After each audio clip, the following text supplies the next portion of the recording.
Speaking of keeping an eye on things, there's the James Webb Telescope. How excited are you for James Webb? So excited. I mean, especially too, if it actually launches, hopefully, fingers crossed, on the 31st of October. That means it would be like a birthday present to me because my birthday's the next day. Oh, so. You're a Halloween baby.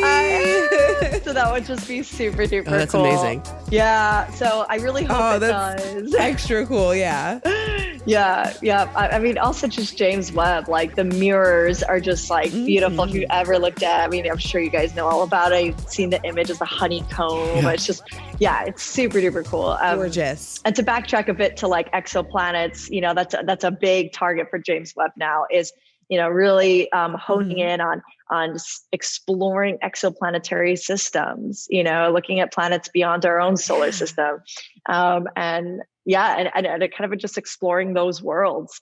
So I think that's going to be something I'm super excited about. I definitely hope it launches. Back in, I think, 2016, I did actually bring up the Intrepid again. I did an interview I interviewed one of the engineers for James Webb. She was working on it and they had this huge event. I think it was like NASA week or something like that. They do like the Space and Science Festival there and NASA was there like all week.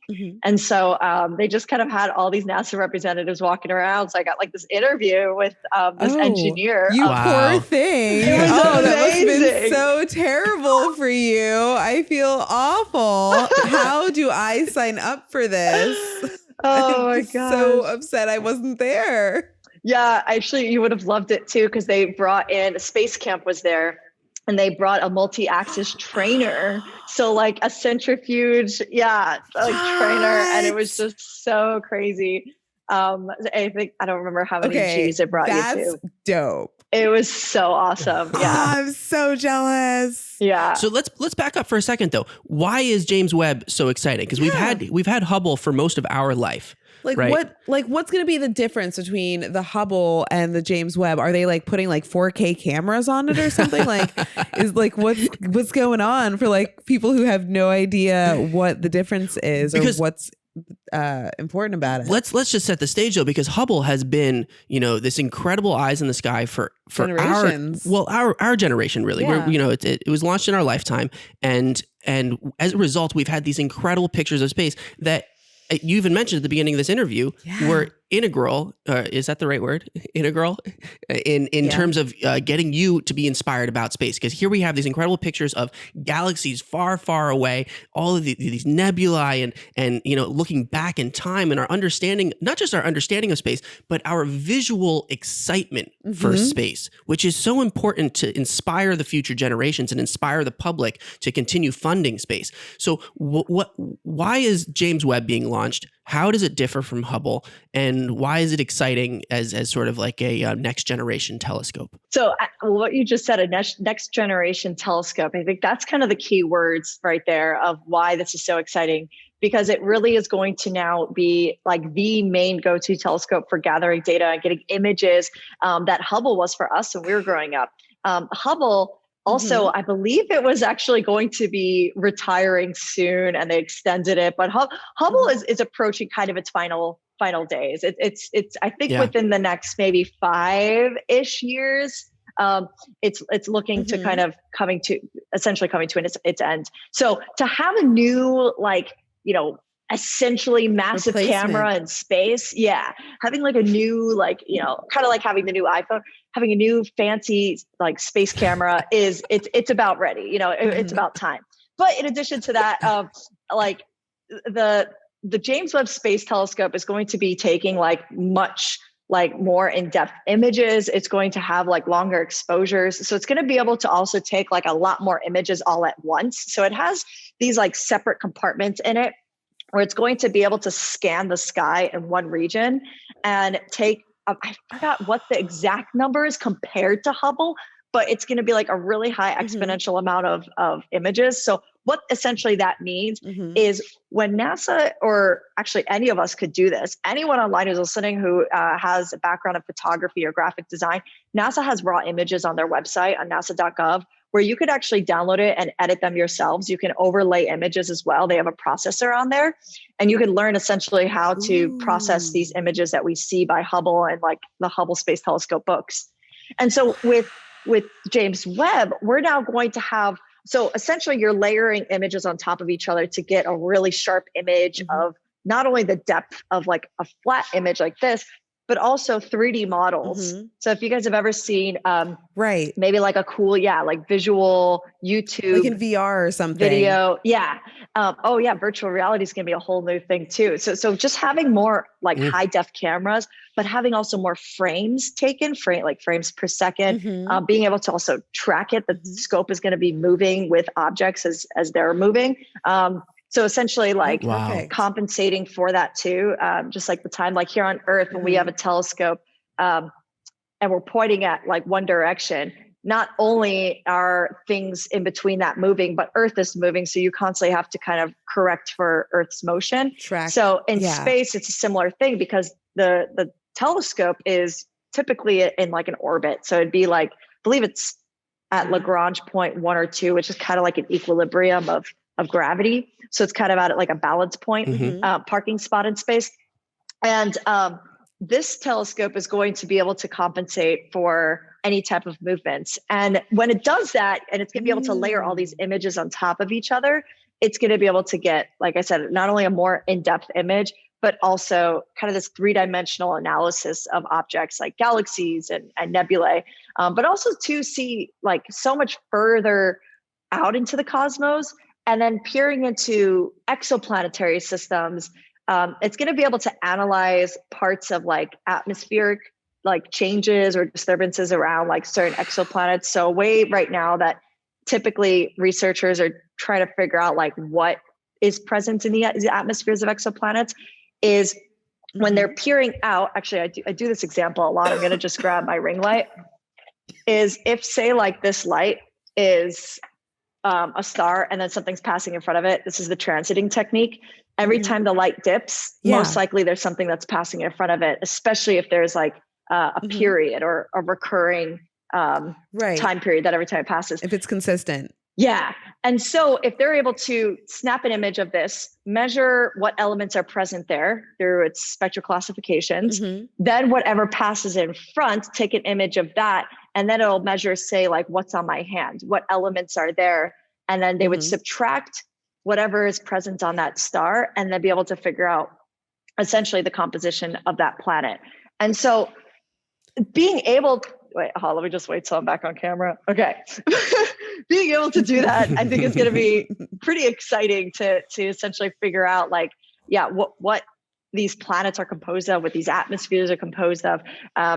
And like we were saying before, the potential habitability. So James Webb is going to have a lot. James Webb has a lot more things too. I don't remember right off the top of my head. But one thing for sure is just like the amount of depth that it's going to be able to receive is just going to be better than what we've even seen with Hubble. That's amazing. Oh, I can't wait. I have been excited about James Webb for years now. And it's one of these things, I'm the most optimistic person you'll meet. I don't get nervous. I don't worry about things. But when you look at the complexity, first of all, the importance of this mission, we're talking the next generation Hubble that is going to be, decades now of our life. And a significant portion of our life where some of the most exciting, the potential for amazing science to happen. So something to get extremely excited about. But then you look at the complexity of the mission and I get freaking nervous. Do you look at the complexity of this mission and sometimes be like, oh man, I hope everything goes right? Or are you confident that we're just going to launch it out there to Lagrange point 1, everything's going to work out? Because I mean, if you remember from Hubble had some problems, right? There was like one of the rotating wheels on the thing broke, so it couldn't rotate and it couldn't focus right. And what do? We sent up the space station, had a bunch of astronauts pop out and fix it and come back. You can't do that at Lagrange point 1, at least with our current technology. I mean, granted, SpaceX is killing it with Starship, and maybe Starship will be able to get out there and fix stuff. But like, if something goes wrong at any point in this mission, like we're talking about decades of potential incredible science down the drain. Like, how do you deal with the nerves on that? I mean, I'm freaking out over here. I mean, yeah, it's literally something the size of a school bus that's going to be deployed out just by like folding outward. it's going to be like this and then it's going to go out in space. So yeah, like one thing can happen where a mirror is like, oh, sorry, can't really deploy all the way. I'm kind of stuck here. Definitely. I mean, there's a lot of things that can go wrong with it. I guess like you were saying, it's not going to be orbiting around Earth. So it's not like as if we can kind of just send people up there.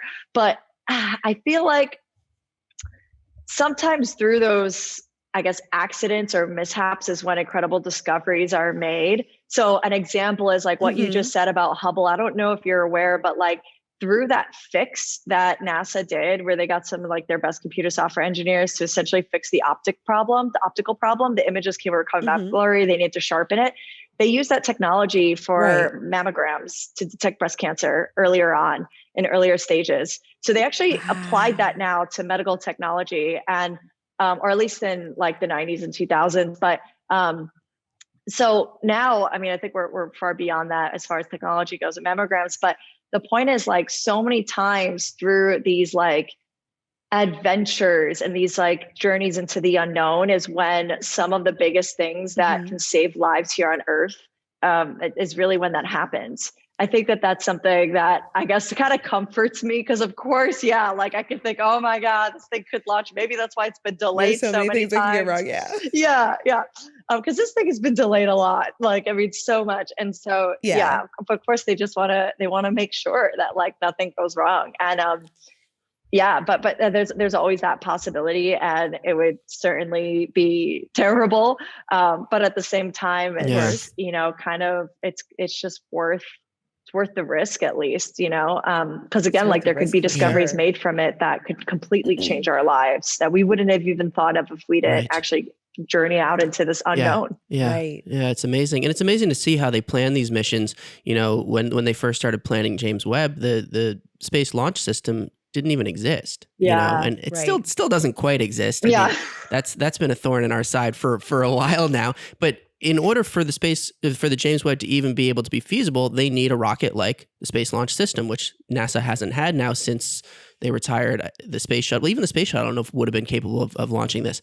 And so in order to be able to do this, they have to have this separate program, the Space Launch System, being developed at the same time, which now James Webb, it seems like, is going to be waiting on SLS to complete in order to be ready to launch it. What is the status of SLS, of the Space Launch System? I thought actually that James Webb was launching on an Ariane 5 rocket from Ariane Space. Oh my God, am I completely wrong here?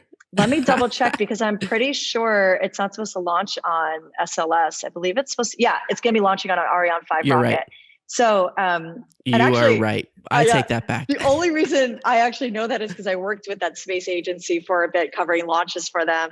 They launch out of the Amazon in South America and French Guiana.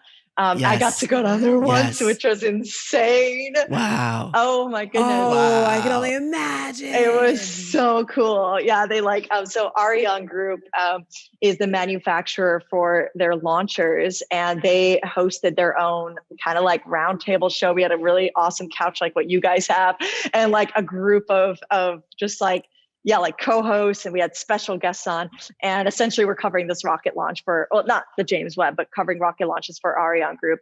And so that's how I know that Ariane 5 is that rocket is what's going to be launching James Webb. So that rocket's already good to go. It has a pretty good success rate as well. That makes me feel so much better. Yeah. Right. Because that was one of my big fears, was we're taking this incredible new telescope, we're putting it on a new system, and it's like, oh gosh, that's crazy. Okay. So we're putting it on Ariane 5, which is a well-established system with a good success rate. That's one fewer thing to worry about. Oh my God, I feel so much better about it. So that means that we have a good chance of seeing this October 31st launch for James Webb. So that is so exciting. We're going to have to throw a big virtual birthday party for you. Yes. I hope so. I really hope it launches this date. I hope it doesn't keep getting pushed, but there's a chance that it will, unfortunately. But we'll see. Hopefully not. Yeah. There's a chance it won't. It's part of the game. Part of the game. Got to be patient with space, for sure. Thanks for checking out this clip from our show. To watch more clips or full episodes, click on our profile below. If you want to stay up to date on all of our new episodes and videos, click subscribe. And if you have any ideas for future guests or topics that you would like to see us cover on the show, leave us a message in the comments, or connect with us on any of our social media channels at Funtime Program, or on our website at funtimeprogram.com. We'll see you in the next one. Bye-bye.